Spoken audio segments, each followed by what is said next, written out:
berdoa dulu.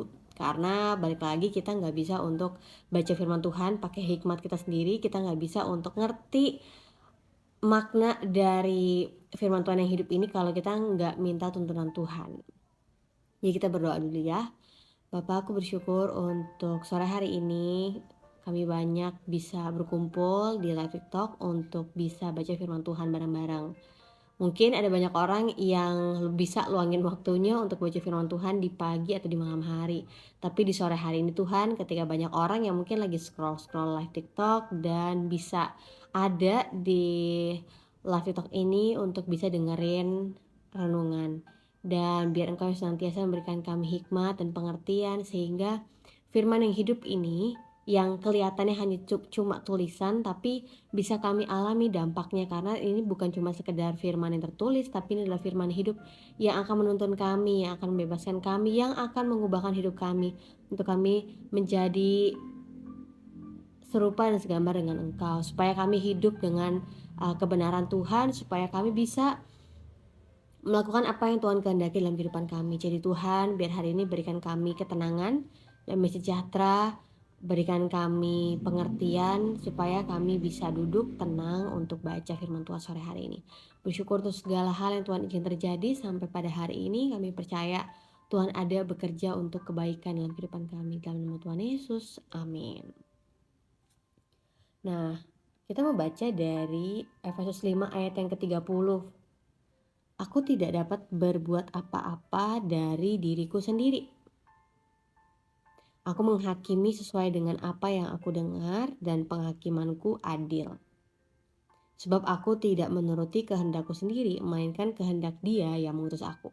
Nah, ini maksudnya apa sih? Jadi sebelumnya di Yohanes pasal yang kelima ini lagi bicara tentang Yesus yang menyembuhkan orang yang udah sakit berapa? 36 atau 37 tahun ya? 38 tahun sakit di kolam Bethesda, dan orang itu bisa dapetin kesembuhan dan dia bisa berjalan, dia bisa sembuh dari kelumpuhannya.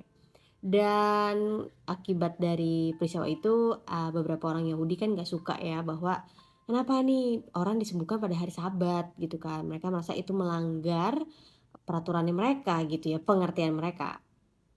Dan akhirnya Yesus menceritakan dirinya gitu ya, apa yang Yesus ketahui tentang dirinya dan bagaimana Yesus itu melayani di bumi. Apa sih tujuannya, apa sih Yesus harus datang ke dunia? Tujuannya apa sih Yesus harus datang ke bangsa Yahudi, ke orang Israel saat itu? Apa sih yang Bapa itu ingin Yesus lakukan gitu. Nah, jadi ini masih satu peristiwa yang berkaitan ya sama yang sebelumnya. Ayat yang ke-30 ini Yesus katakan bahwa Yesus tuh gak bisa berbuat apa-apa dari dirinya sendiri. Yesus itu menghakimi sesuai dengan apa yang Yesus dengar. Apa? Ya, Yesus kan dekat dengan Bapa. Dan penghakimannya Yesus adil. Bukan karena mengikuti ego atau keinginan sementaranya ya kan, pemikiran-pemikiran sendirinya Yesus, enggak. Tetapi Yesus menghakimi sesuai dengan kehendak Bapa di surga yang mengutus Yesus. Nah, jadi Yesus kasih tahu kalau ya intinya Yesus tuh nggak bisa buat apa-apa kecuali kalau Yesus tidak melihat contoh dari Bapa di sorga. Yesus nggak bisa untuk menghakimi kalau Yesus nggak melihat dari Bapa di sorga. Kalau aku bersaksi tentang diriku sendiri, maka kesaksianku tidak benar. Nah, ayat yang ini Yesus lagi bicara kalau dalam sebuah keadaan ketika kita lagi di hadapan jaksa, hakim gitu ya, di depan para hakim deh, kita tuh kan tidak bisa membela diri kita sendiri ya kan, kita nggak bisa membela dari sudut pandang kita sendiri ya kan. Makanya hakim akan mengundang narasumber lain yang akan memberikan pendapat mereka, entah itu bisa menguntungkan atau merugikan kita gitu. Yang pasti para narasumber yang diundang itu pasti berkaitan sama kasus kita kan gitu ya contohnya. Nah, Yesus tuh kasih sebuah gambaran. Kalau Yesus bersaksi tentang diri sendiri, maka kesaksian itu nggak benar. Tetapi kalau ada yang lain yang bersaksi tentang Yesus, aku tahu bahwa kesaksian yang diberikannya tentang aku itu adalah benar.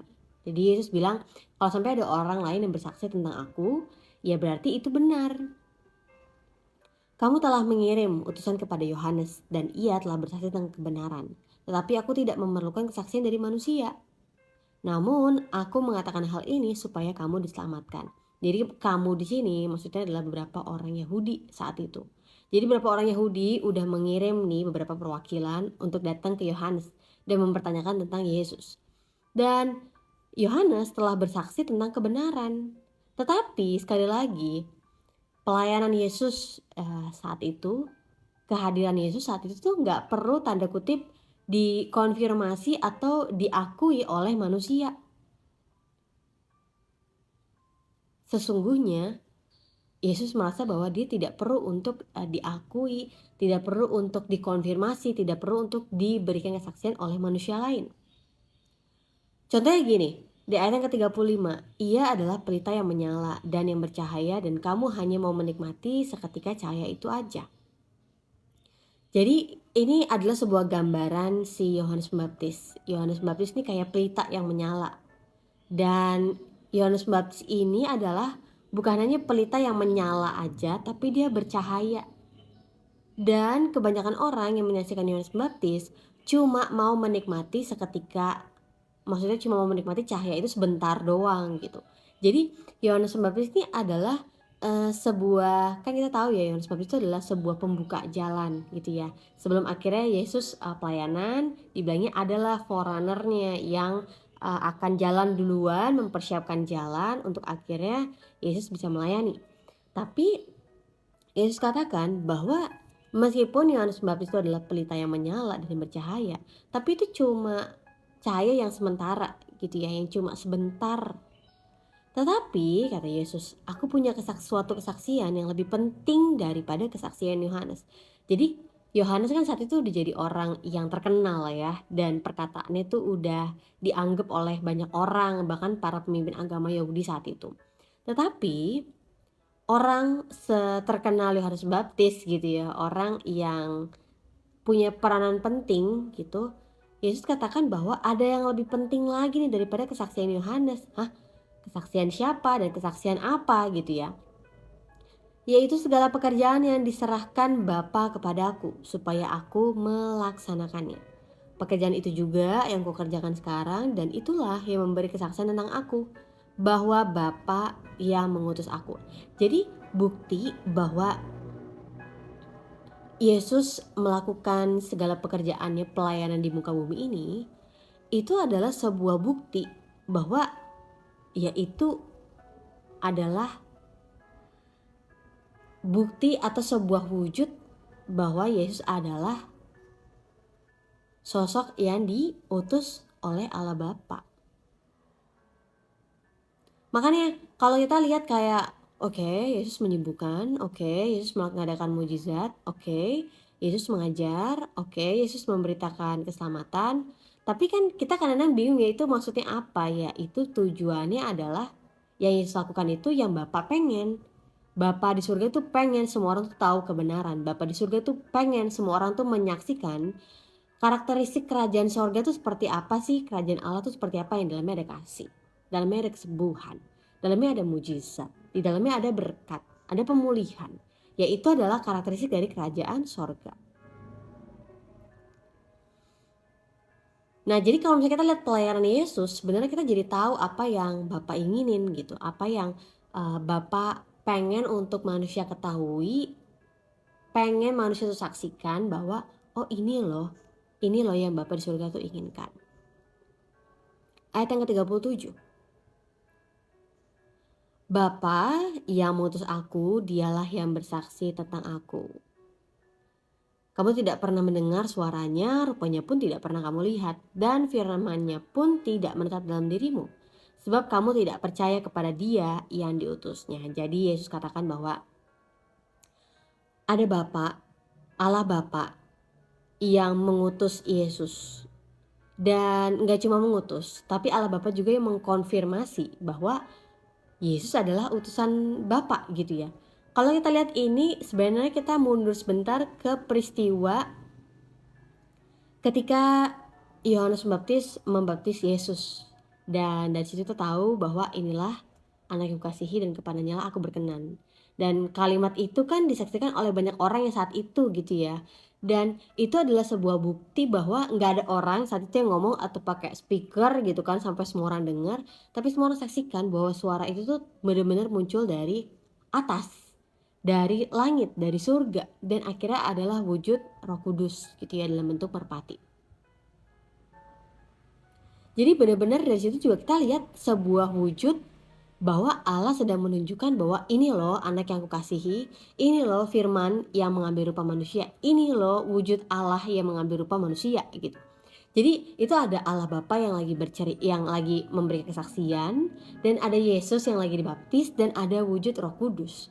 Teman-teman lihat gak bahwa Allah tuh lagi menunjukkan kesatuan Allah yang esa, tapi dalam keesaannya dia memiliki Allah Bapa, Allah Putra, dan Allah Roh Kudus. Selanjutnya ayat yang ke-37 ini gak cuma Yesus mengatakan bahwa Bapa yang mengutus dia, yang bersaksi tentang anak gitu ya, tentang Yesus. Tapi ada satu yang menyedihkan bahwa Yesus katakan, kamu tidak pernah mendengar suaranya, rupanya pun tidak pernah kamu lihat. Ya beberapa orang Yahudi saat itu, kenyataannya memang mereka belum pernah melihat Allah Bapa gitu ya. Iya, karena kita semua orang berdosa, kita nggak akan pernah bisa melihat Allah Bapa. Karena Allah Bapa begitu kudus, mulia, tidak bercacat, tidak ada kurangnya lah, terlalu sempurna gitu ya untuk kita manusia yang berdosa. Tapi Yesus nggak cuma katakan itu aja, tapi Yesus juga katakan dan firman-Nya tidak menetap dalam dirimu, sebab kamu tidak percaya kepada Dia yang diutusnya. Ketika tadi aku sempat sebelum aku share di live TikTok sore hari ini, aku sempat baca ini, aku kayak, hah? Maksudnya apa ya firman-Nya tidak menetap dalam diri kita? Apakah orang Yahudi saat itu tuh kurang baca kitab Torah gitu kan, kurang baca setiap firman Allah yang ada dalam kitab Torah, dalam kitab-kitab Nabi kecil dan sebagainya macam.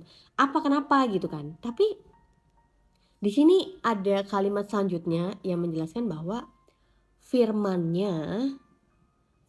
Allah tidak menetap dalam diri orang-orang Yahudi karena mereka tidak percaya kepada Dia yang diutusnya, yaitu Yesus.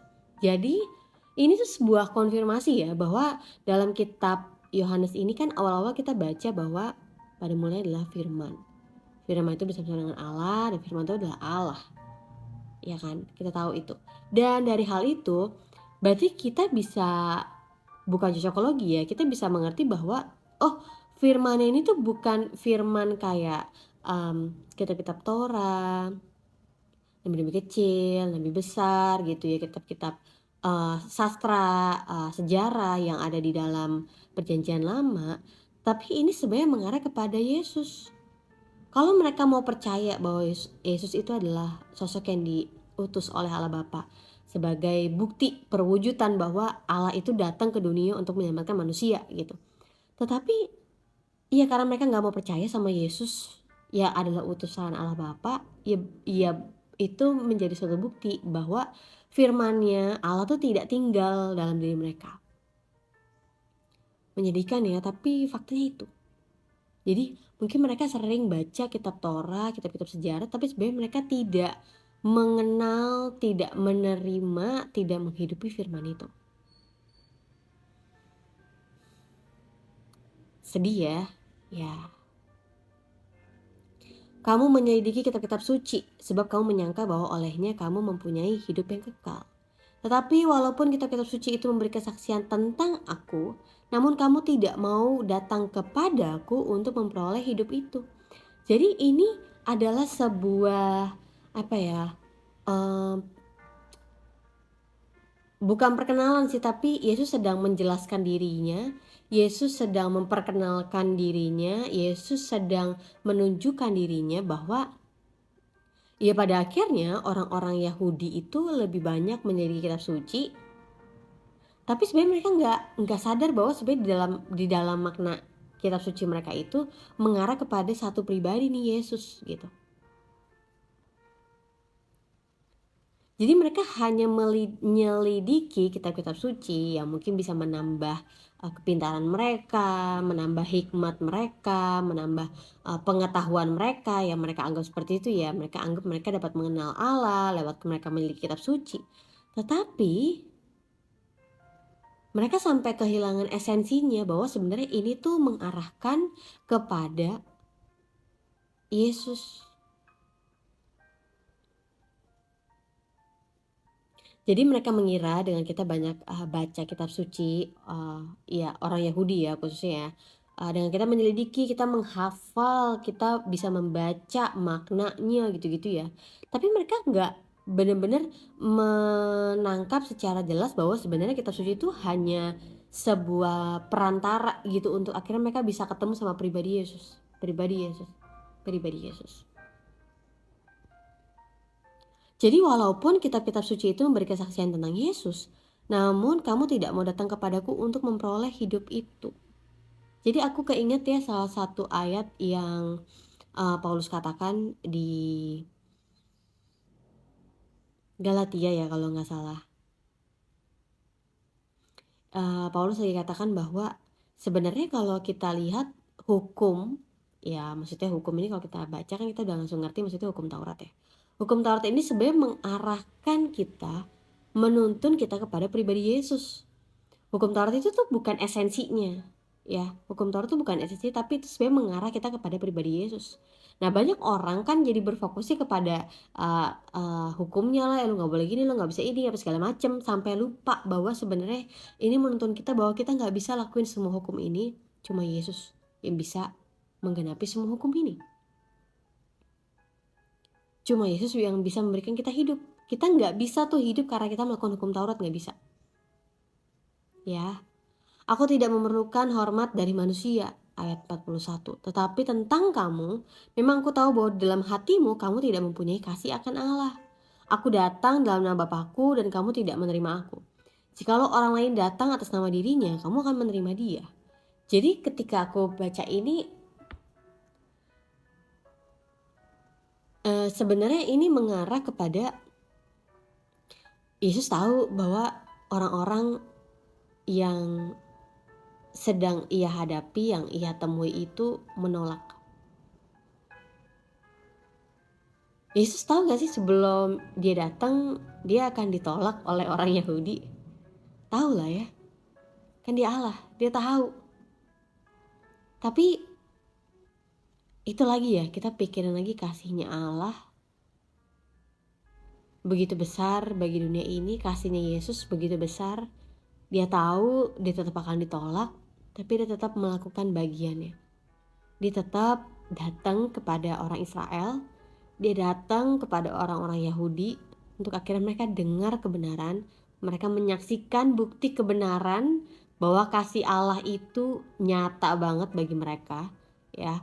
Bangsa yang Tuhan udah pilih sejak dulu, yang Tuhan udah berkatin sejak dulu ya kan, bahkan sebelum bangsa itu ada, ketika Allah berjanji kepada Abraham ya kan. Tapi Yesus tetap datang ke dunia untuk akhirnya orang-orang ini bisa menyaksikan kasih Allah. Bagaimanakah kamu dapat percaya kamu yang menerima hormat dari seorang yang lain dan tidak mencari hormat yang datang dari Allah yang esa? Ini tuh sebuah ayat yang bikin aku ngedeg-deg banget ya di ayat ini. Kenapa? Karena gimana ya, pada akhirnya kita justru mencari kehormatan dari manusia. Kita justru lebih mencari persetujuan dari manusia. Kita justru lebih cari muka sama manusia ketimbang kita mencari hormat kepada Allah. Dan kenyataannya tuh kita semua tuh seperti itu gitu loh. Gak cuma si orang-orang Yahudi ini aja yang Yesus lagi katakan gitu ya, pesan ini buat mereka. Tapi sebenarnya ini juga buat kita gitu loh. Kita yang masih untuk mencari persetujuan dari manusia lain.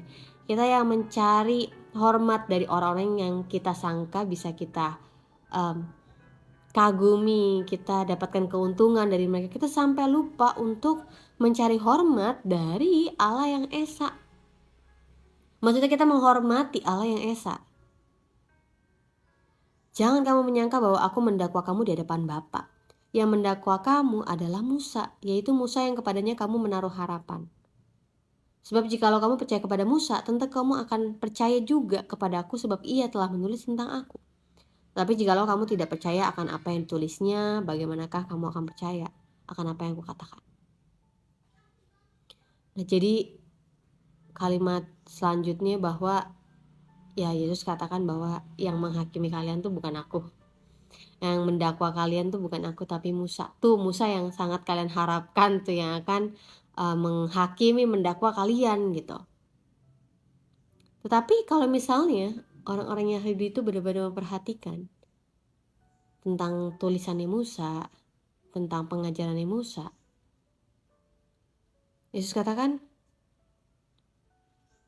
pasti, tentu, kamu akan percaya kepada aku juga. Sebab Musa telah menulis tentang aku. Tetapi jikalau kamu tidak percayakan apa yang ditulisnya, bagaimanakah kamu akan percaya apa yang akan kukatakan? Jadi ini tuh sebenarnya yang jadi aku pikirkan ya. Sebenarnya saat itu orang-orang Yahudi itu beneran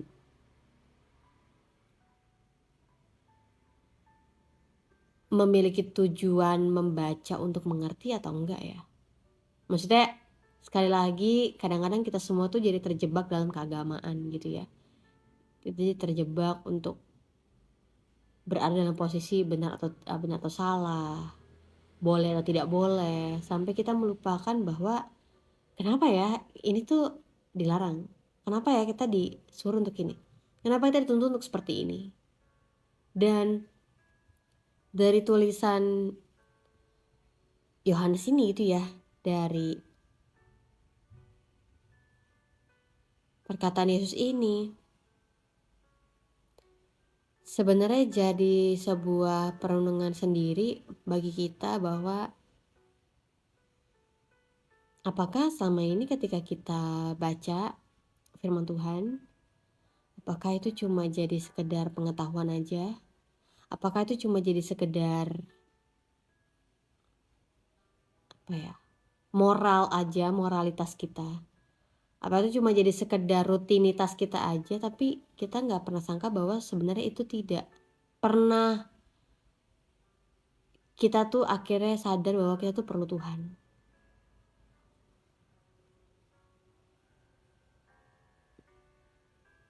Kalimat terakhir sih yang Yesus itu katakan yang menurut aku tuh lebih nyelekit ya. Katakan, tetapi jikalau kamu tidak percaya akan apa yang ditulisnya. Jadi kalau kita nggak pernah percaya sama tulisan Musa, Yesus katakan, gimana bisa kamu percaya sama apa yang kukatakan? Jadi kalau kita mengira bahwa Yesus datang ke dunia membawa pengajaran yang baru, itu salah. Yesus itu datang ke dunia untuk membenarkan apa yang udah keliru. Untuk menunjukkan apa yang udah keliru gitu. Jadi balik lagi dalam kita baca kisah-kisah perjanjian lama ya, dari janji Allah kepada Abraham, lalu pemeliharaan Allah kepada keturunan Abraham ya kan, terus bagaimana tuntunan Allah kepada keturunan Abraham ya kan, khususnya orang Israel, apa yang Allah lakukan terhadap orang Israel. Sebenarnya ini mengarah kepada apa sih? Kenapa sampai akhirnya mereka dilarang, dikasih perintah, dikasih hukum ya kan? Tujuannya satu, untuk akhirnya mereka menjadi suatu bangsa sesuai dengan apa yang Tuhan kehendaki. Sederhana ya. Maka mereka dilarang ini, dibilangnya nggak boleh menikah dengan bangsa yang lain, tidak boleh ikut menyembah Allah-Allah lain yang dimana bangsa-bangsa asing sekitar itu juga lakukan gitu ya. Mereka nggak boleh melakukan kebiasaan-kebiasaan yang dilakukan oleh bangsa-bangsa lain yang membuat mereka tuh menjadi sama bangsa lain gitu. Makanya ketika aku renungin kisah-kisah dalam perjanjian lama, bagaimana perjalanan bangsa Israel, itu sebenarnya menuntun kita bahwa Bukan bangsa Israel yang terutama, tapi sebenarnya Tuhannya yang terutama. Pernah nggak teman-teman semuanya yang lagi join live talk aku? Jadi bukan fokus kepada bangsa Israelnya apa segala macam, bukan.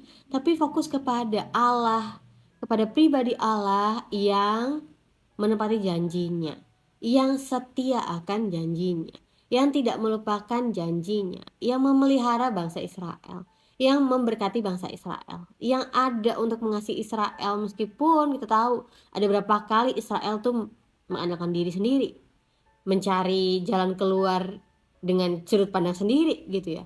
Terus nggak mau menaati Tuhan gitu ya, karena takut nggak enak ini segala macam. Jadi kalau kita sebenarnya baca perjanjian lama itu menuntun kita kepada, oh kita tuh nggak bisa berusaha sendiri, kita nggak bisa untuk melakukan kebenaran sendiri, kita nggak bisa mencapai standar Allah sendiri. Makanya Yesus perlu datang ke dunia untuk akhirnya yang udah keliru-keliru itu dilurusin lagi, yang udah udah miss, udah berantakan, akhirnya dibenerin lagi. Jadi teman-teman semuanya, ayat firman Tuhan hari ini gak enak banget ya. Ayat hari ini gak enak banget, karena bicara tentang penolakan orang-orang Yahudi saat itu ketika berhadapan dengan Yesus. Dan kita udah lihat ya, yang memberikan kesaksian tentang Yesus bukan cuma Yesus yang menunjukkan tanda-tanda mujizat, kesembuhan, bangkitnya orang mati gitu ya, apalagi pemulihan gitu ya, ada banyak hal lah ya, mujizat bagaimana 5 roti dan 2 ikan dan banyak lagi. Dan bayangin, Allah Bapa udah memberikan kesaksian. Yohanes Pembaptis yang saat itu menjadi sosok yang fenomenal memberikan kesaksian. Tapi sekali lagi orang Yahudi tetap menolak Yesus. Karena ternyata sebenarnya mereka tidak memahami makna tulisan Musa. Mereka nggak mengerti makna kitab-kitab mereka yang sebenarnya mengarah kepada juru selamat, Yesus, Sang Mesias, anak Allah yang hidup, yang turun ke dunia mengambil rupa manusia untuk menebus manusia. Jadi kalau misalnya ada yang tanya kayak, kenapa ya harus Yesus tuh harus datang ke dunia dalam bentuk manusia? Karena Yesus harus menebus manusia, itu sebabnya dia perlu mengambil rupa manusia. Tetapi tidak ada manusia yang bisa menjadi korban yang sempurna di hadapan Allah, karena semua manusia telah jatuh dalam dosa, semua manusia telah kehilangan kemuliaan Allah. Gak ada satupun manusia yang berbuat benar, gak ada satupun manusia yang mencari Allah. Itu sebabnya Allah harus datang ke dunia mengambil rupa manusia, dan dia tetap Allah ya. Jadi ini bicara tentang Yesus, yang Yesus lakukan, yang Yesus ajarkan, yang kita saksikan dari 4 kitab Injil. Itu sebenarnya menunjukkan kehendak Allah itu dengan setia Yesus lakukan. Bukan karena Yesus pengen, oh ya udah aku pengen sembuhin kamu, aku sembuhkan. Oh ya udah aku ingin melakukan mujizat yang besar di sini. Enggak. Yesus melakukan pelayanan bukan berdasarkan apa yang dia pengenin, tapi berdasarkan misinya Allah Bapa yang mengutus Yesus. Jadi kalau kita saat itu ada 2000 tahun yang lalu, kita berada di lokasi itu, pernah kepikir gak kita akan terima Yesus atau enggak ya? Kita akan percaya Yesus atau enggak ya? Atau kita akan menolak? Kita pikir kayak, masa sih Mesias lahir dari kota yang kecil Nazaret? Masa sih ada seorang Mesias yang lahir cuma dari keturunan orang biasa kelihatannya kan gitu?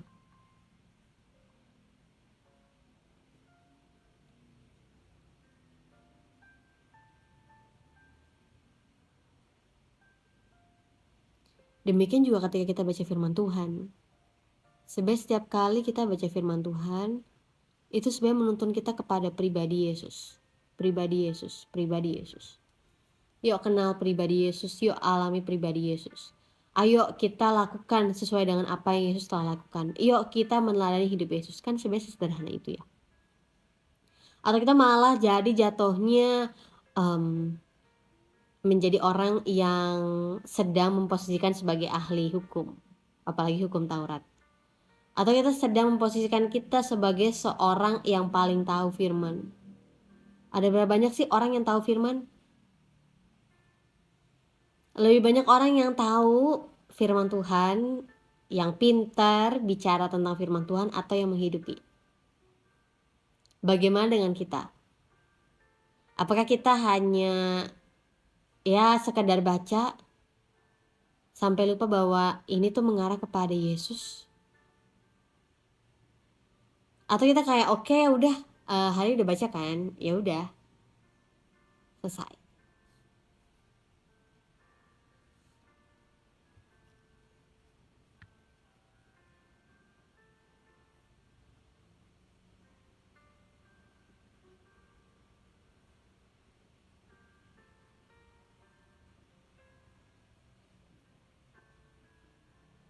Bentar ya, aku perlu pause dulu nih live TikTok aku. Jadi ini ayat yang menyedihkan bagi aku ya ketika aku baca ini.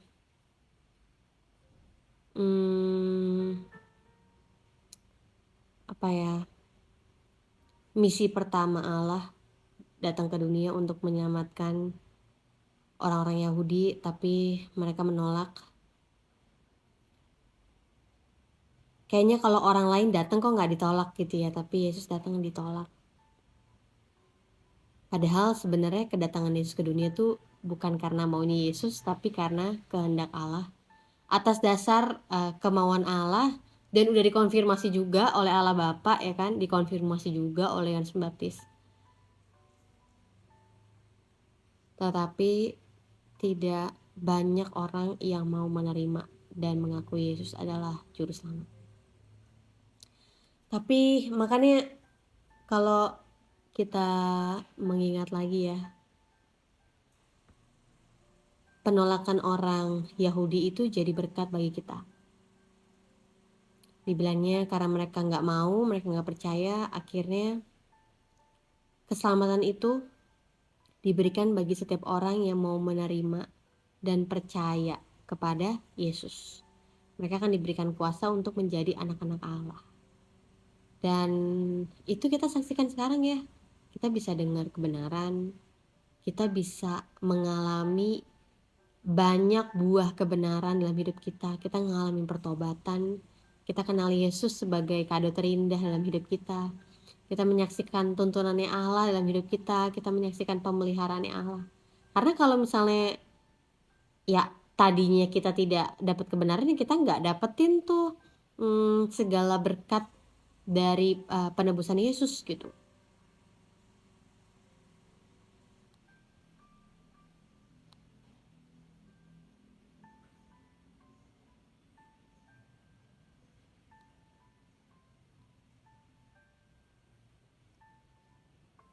Dan menyedihkannya adalah orang-orang Yahudi itu kan giat banget ya, tekun banget ya. Maksudnya punya disiplin ilmu banget deh gitu ya. Tetapi sayangnya ketekunan mereka, ketaatan mereka terhadap agama mereka tuh kurang apa ya, akhirnya ke hal yang lebih esensial gitu, yaitu akhirnya mereka jadi melupakan hal yang paling terpenting, yaitu pribadi Yesus. Jadi ketika mereka dalamin, sebenarnya segala tulisan, segala peristiwa, segala perintah Allah gitu ya, itu kan sebenarnya menuntun kepada pribadi Yesus. Dan mereka ngeblur di daerah ini gitu ya. Sayang banget sih.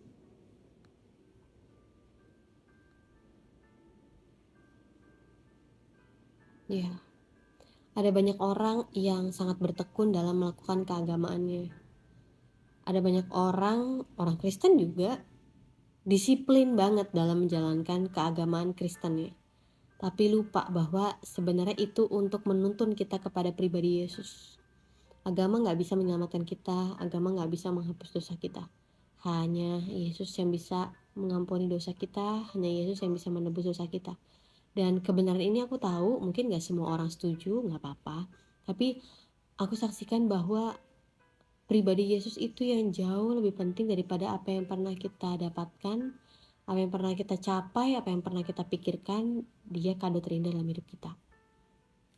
Makanya aku pikirkan waktu lagi bulan Desember ini ya, kita masuk bulan Desember, apa sih yang paling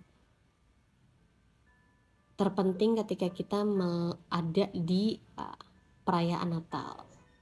Apa sih yang kita pikirkan ketika kita menyaksikan makna Natal gitu?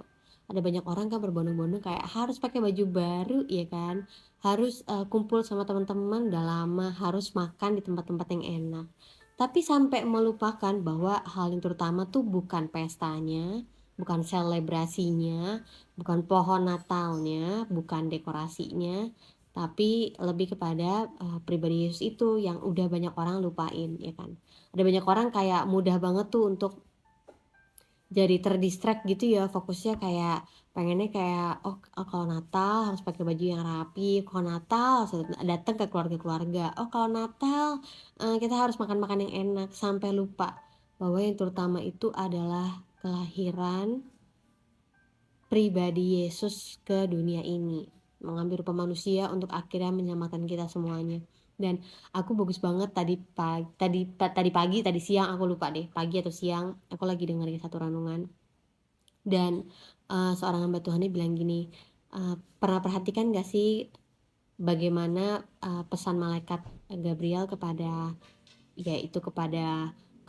para gembala, entah itu kepada Yusuf, entah itu kepada Maria. Kalimat pertamanya adalah jangan takut. Dan bener gak sih kalau kita itu gak perlu untuk takut, sebab Allah itu mengasihi kita. Kita gak perlu takut tentang bagaimana 2024, karena Allah itu ada bersama dengan kita. Kita gak perlu takut bagaimana 2024, karena ada Allah yang menyertai kita. Dan kalau misalnya ada teman-teman yang baru live TikTok aku, halo selamat sore.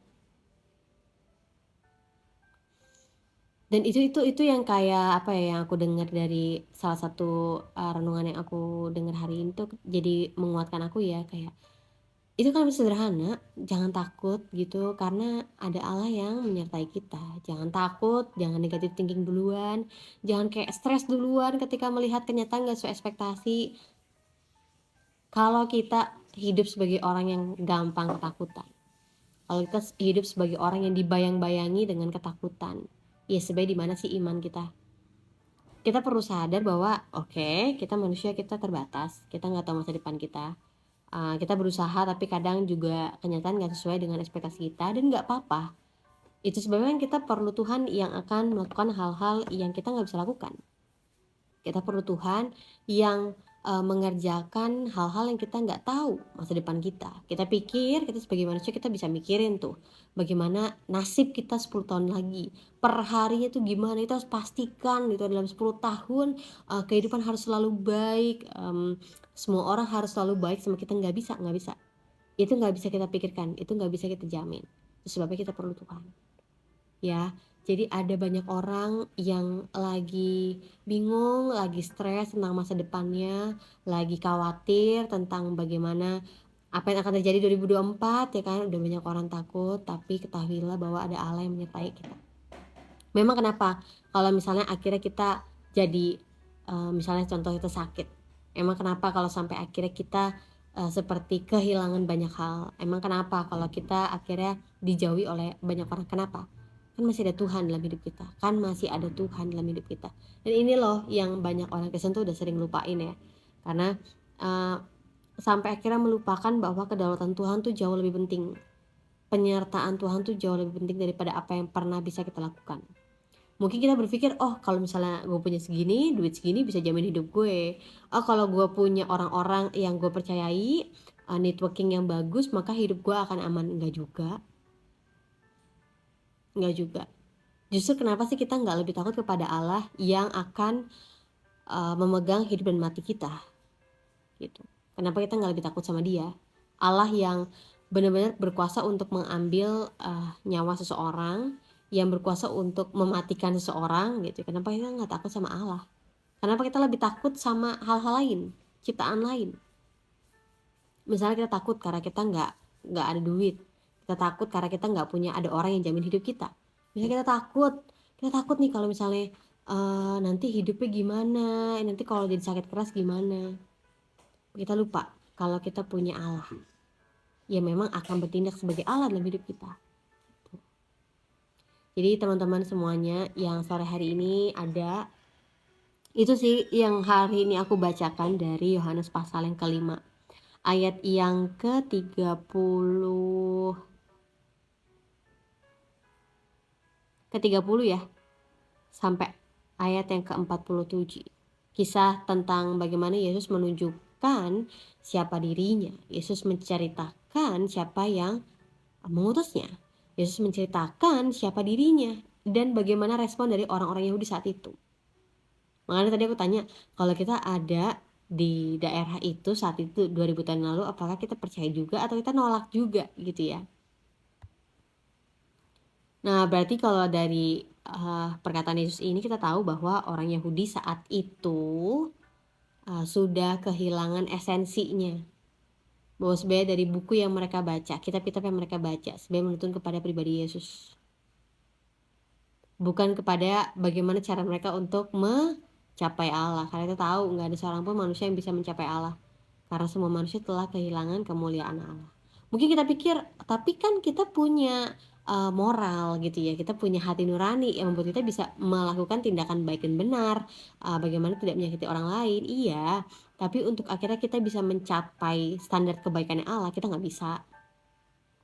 Makanya kita perlu Tuhan Yesus, kita perlu Tuhan Yesus yang hidup dalam diri kita perlu untuk bawa hidup kita tinggal dalam Tuhan Yesus supaya kita bisa dimampukan melakukan hal-hal yang tadinya karena kita berada di dalam dosa, karena kita adalah hamba dosa, kita nggak bisa lakuin itu.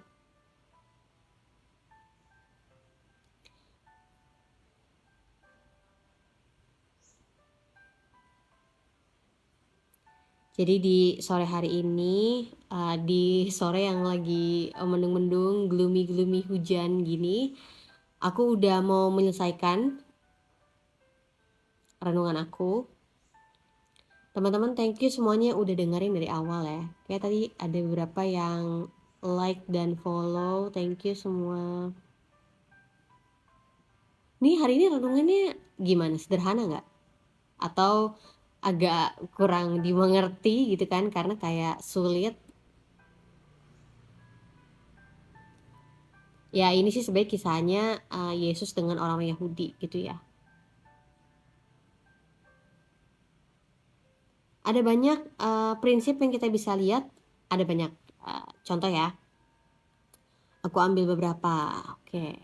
Yang pertama bahwa pelayanan Yesus itu ya, kehadiran Yesus itu udah dikonfirmasi gitu ya. Dikonfirmasi ini maksudnya diberikan kesaksian. Nggak cuma Yesus sendiri, tapi diberikan kesaksian juga oleh siapa?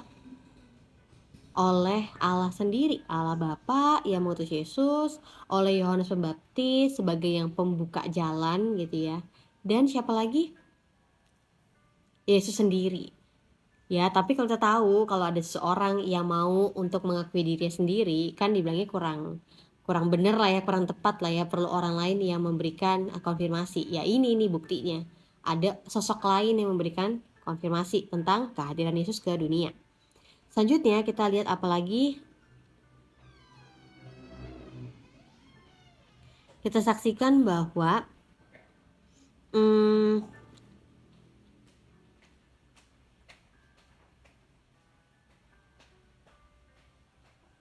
jadi orang-orang yang menyelidiki kitab suci, khususnya ini orang-orang Yahudi ya, Mereka dengan bertekun untuk mempelajari dan melakukan dan berusaha untuk tidak melanggar hukum-hukum Taurat, ya kan. Ada banyak hal deh gitu ya yang di dalam keagamaan orang Yahudi. Tetapi mereka jadi melupakan bahwa sebenarnya di dalam kitab-kitab suci itu memberi kesaksian tentang Yesus. Ya, jadi itu hanya kitab-kitab suci itu mengarahkan kepada Yesus yang adalah sumber kehidupan. Kitab-kitab suci itu tidak memberikan hidup. Ya sebenarnya sama ketika kita baca firman Tuhan. Kalau kita tidak melihat bahwa sebenarnya firman Tuhan ini menuntun kita kepada pribadi Yesus, ya udah, itu cuma jadi tulisan doang gitu. Kalau kita merasa bahwa firman ini cuma tulisan doang, nggak ada kuasanya, tidak ada hidupnya, ya udah cuma segitu doang.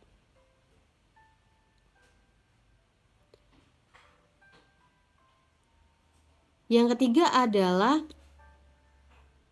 bagaimana kita sudah terjebak dalam suatu kondisi yang kita mengutamakan untuk mencari hormat manusia, mencari persetujuan manusia, sampai kita melupakan bahwa kita perlu untuk mencari persetujuan Allah. Kita perlu mencari kehendak Allah. Kita perlu mencari hormat dari Allah gitu. Yang kita sekarang udah sering banyak lupakan ya. Kita pikir dengan kita dikonfirmasi oleh banyak manusia, kita dikonfirmasi oleh atasan kita, oh ya udah berarti kita benar, tapi kita lupa cari yang benar menurut Allah itu apa sih. Itu aja teman-teman yang hari ini aku mau bagikan dari renungan firman Tuhan Yohanes pasal yang ke-5. Dan semoga kita yang dengerin semuanya kita jadi tahu tentang pribadi Yesus, kita jadi tahu tentang kebenaran, dan hidup kita diubahkan gitu ya. Ketika kita udah tahu bahwa ini adalah hal yang keliru, ya udah kita dibebasin dari hal-hal yang keliru ini, kita jadi tahu yang benar. Dan aku berdoa teman-teman semuanya semoga bisa dapat pengertian yang baru, dapat pengenalan yang baru tentang pribadi Tuhan, tentang diri kita juga ya kan. Tadi kan aku juga bagikan ada banyak hal yang kita jadi tahu tentang diri kita, kecenderungan kita sebagai manusia. Itu dibahas di perikop ini. Kita mau berdoa tutup ya teman-teman semuanya. Tuhan, aku bersyukur untuk sore hari ini, untuk renungan yang bisa dibagikan. Dan Tuhan, kami sadar bahwa ada beberapa kali kami itu jadi terpaksa baca firman Tuhan dan kami hanya membaca tulisan-tulisan aja tanpa kami memiliki keyakinan bahwa ada tuntunan untuk mengenal pribadi Yesus. Ada tuntunan untuk mengerti kehendak Allah di dalam firman Tuhan ini. Dan biar kami Tuhan beroleh pengertian dan hikmat, kami beroleh ketulusan hati untuk kami mencari yang benar, kami mencari kehendak Allah dalam hidup kami. Tuhan, ada banyak orang yang begitu murni dalam menjalankan kehidupan keagamaannya. Ada begitu banyak orang yang rajin dan tidak pernah bolong dalam menjalankan keagamaannya. Tapi sangat disayangkan bahwa keagamaan itu tidak pernah memimpin kita kepada kebenaran, sebab hanya dalam Kristus kami bisa mendapatkan kebenaran dan penebusan. Tuhan, biar ada banyak orang bisa mengenal kebenaran dan ada banyak orang bisa diselamatkan dari hal-hal yang keliru. Ada banyak orang yang sedang berjalan-jalan menuju kepada maut. Tuhan selamatkan mereka sehingga mereka bisa dengar kebenaran ini, mereka bisa saksikan bahwa Tuhan Yesus Allah yang luar biasa yang bekerja dalam kehidupan mereka. Jadi aku berdoa, Tuhan berikan kami hati yang mau terima, telinga yang mau dengar, pikiran terbuka untuk kapanpun kami mendengarkan kebenaran, kami mau terima itu dan kami mau melakukannya. Untuk setiap anak-anak Tuhan, biar Engkau ada yang memberikan mereka keberanian untuk hari-hari ini bisa membagikan firman Tuhan, hari-hari ini bisa membagikan tentang hidup di dalam Yesus, dan akhirnya ada banyak orang yang bisa melihat bahwa Yesus itu beneran nyata. Terima kasih Tuhan, berkat-Mu melimpah dinyatakan dalam kehidupan kami. Dalam Tuhan Yesus, amin. Itu aja teman-teman semuanya untuk sore hari ini.